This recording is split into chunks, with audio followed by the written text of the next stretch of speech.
მოგესალმებით. დღეს ჩვენი სალექციო კურსის მე-11 ლექცია, რომელიც ეძღვნება შუა საუკუნეების ქართული საეკლესიო ხელოვნების, საეკლესიო მხატვრობის ძალიან თვითყოფად თავისებურ საინტერესო მნიშვნელოვან დარგს ხატწერას. ქრისტიანული ხელოვნების სხვა დარგებთან ერთად მართლმადიდებლობის წიაღში ჩასახულმა განვითარებულმა ხატწერის დახვეწილმა ხელოვნებამ ჩვენში დამკვიდრების და განვითარებისთვის ხელსაყრელი ძალიან ნაყოფიერი ნიადაგი ჰპოვა. შემთხვევითი არ არის, რომ ქრისტიანული ტრადიციის თანახმად საქართველოში წმინდა სახეთა თაყვანისცემა მოციქულთა ხანას უკავშირდება საკუთრივ ანდრია პირველწოდებულის სახელთან შენივთდა, გადაეჯაჭვა ქართველთა შორის მოციქულის ქადაგებას წმინდა სახეთა თაყვანისცემის დამკვიდრება.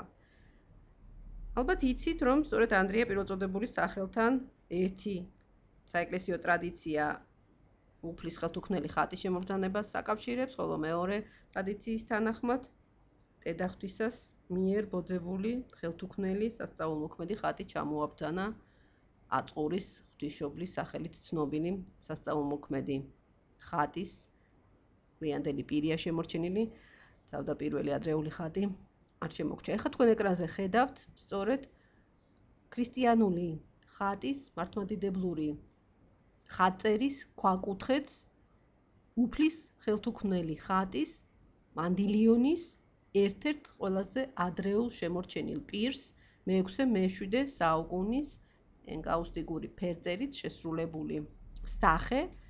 ეს არის მე-6-მე-7 საუკუნის ხატწერის ნიმუში, როგორც გითხარით, რომელიც აღმოსავლეთ ქრისტიანულ საკუთრივ სირიულ მხატვრულ წრეს უკავშირდება მეცნიერთა მოსაზრებით, საკუთრივ ბატონმა შალვა ამიანაშვილმა გამოთქმა ეს მოსაზრება და შემდეგ ბევრი მეცნიერი იზიარებს ამგვარ ატრიბუციას ამ გამოსახულების.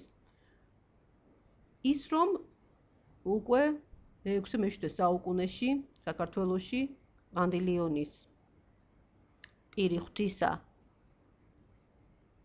არსებობდა, მიუთითებს ჩვენში ხატის თაყვანისცემის უძველეს ტრადიციაზე. საქართველოში ხატწერის მნიშვნელობაზე ლიტერატურული წყაროებიც მოგვითხრობენ. უპირველეს ყოვლისა, ყველაზე ადრეული ლიტერატურული წყარო, რომელიც ხატწერაზე, საქართველოში ხატის თაყვანისცემაზე მოგვითხრობს, არის გრიგოლ ხანძთელის ცხოვრება. ეს გეოგრაფიული თხზულება მოგვითხრობს, როგორ წავიდა გრიგოლი კონსტანტინოპოლში და იქიდან როგორ მოილოცა წმინდა ადგილები და როგორ ჩამოიტანა მრავალი წმინდა ნაწილი, ხატები, ევლოგიები და ხატები მათ შორის. არ შეიძლება არ ვახსენოთ, როდესაც ხატებზეა ლაპარაკი, სერაპიონ ზარზმელის ცხოვრება, სადაც ასევე წითელ ხაზად გასდევს მთელ ნარატივს ფერისცვალების ხატის მნიშვნელობა, მისი აღმსარებლობითი საზრისი და სწორედ ფერისცვალების ხატია, ზარზმის ფერისცვალების ხატია ის ბირთვი, რომლის გარშემო შემდგომში შეიქმნა ზარზმის მონასტერი, ერთ-ერთი უმნიშვნელოვანესი სულიერი კერა საქართველოში. გდებათ ჰიმნოგრაფია, გდებათ კანონიკური თხზულებები, ანუ ქართული სალიტერატურო ტრადიციაში ძალიან საინტერესო და ძალიან ხშირად უნიკალური ცნობებია ხატის თაყვანისცემის შესახებ, რომელიც ნათელს ფენს ეს ცნობები ძალიან ხშირად ნათელს ფენს და ავსებს იმ ლაკუნას, რომელიც ზოგადად აღმოსავლეთ ქრისტიანული მართლმადიდებლური ხატის ისტორიისთვის ძალიან საჭიროებო საკითხებია, საკვანძო საკითხებია. გარდა ლიტერატურული ცნობებისა, ვიზუალური მასალაც ხელოვნების სხვადასხვა დარგებში შემორჩენილია ხატების გამოსახულება, რაც ცხადია ათვალსაჩინოებს ხატის მნიშვნელობას შუა საუკუნეების მართლმადიდებლურ კულტურაში.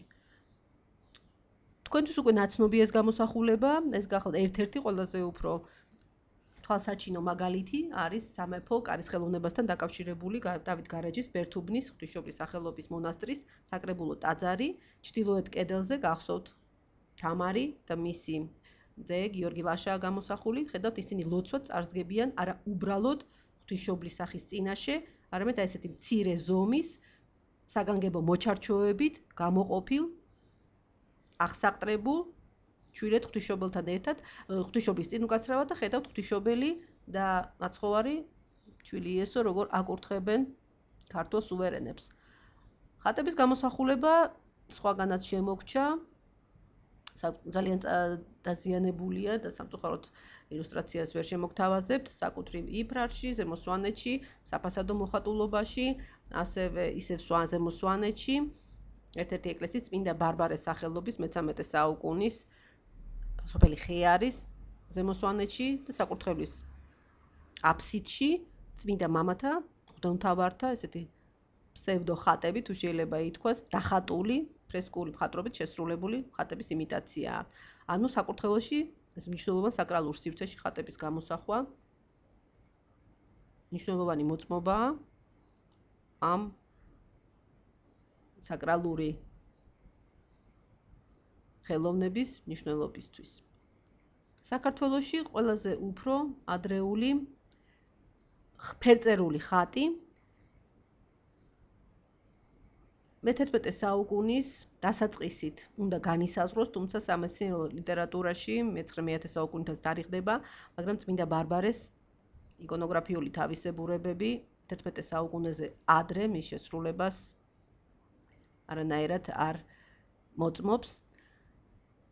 არ უნდა იყოს გასაკვირი, რომ საქართველოში ისევე როგორც აღმოსავლეთ საქრისტიანო სხვა ქვეყნებში ყველაზე უფრო პოპულარული და მნიშვნელოვანი თემა, საყვარელი თემა არის ღვთისმშობლის გამოსახულება, რადგან როგორც მოგახსენებათ, სწორედ ღვთისმშობელია კაცობრიობის მთავარი მეოხი, მხსნელი, მფარველი.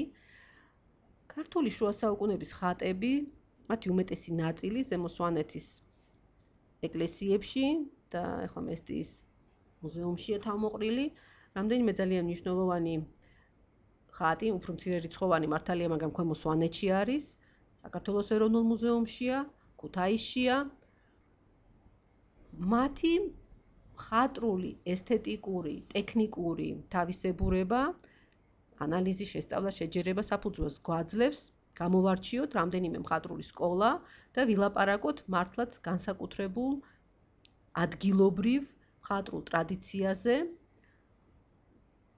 აქ როგორც ხედავთ, აი მარჯვნივ გამოსახულია ისევ საყდარზე ღვთისმშობელი ღრმით და მათ მარცხნივ ეგრეთ წოდებული მცირე ორანტის პოზაში წმინდა დედა, წმინდა ბარბარია გამოსახული.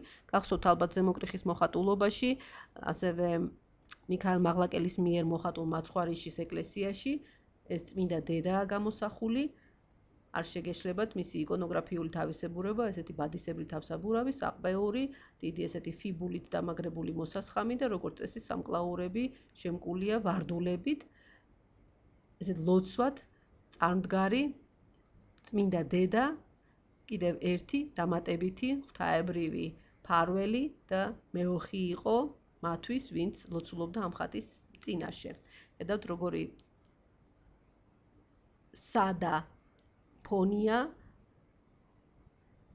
მცირე ზომის ხატია, ხაზობრივი დამუშავება ფორმების, ცოტა დისპროპორციული ფიგურები, უშუალო, ძალიან ექსპრესიულ ესთეტიკას მისდევს, თუ შეიძლება ითქვას.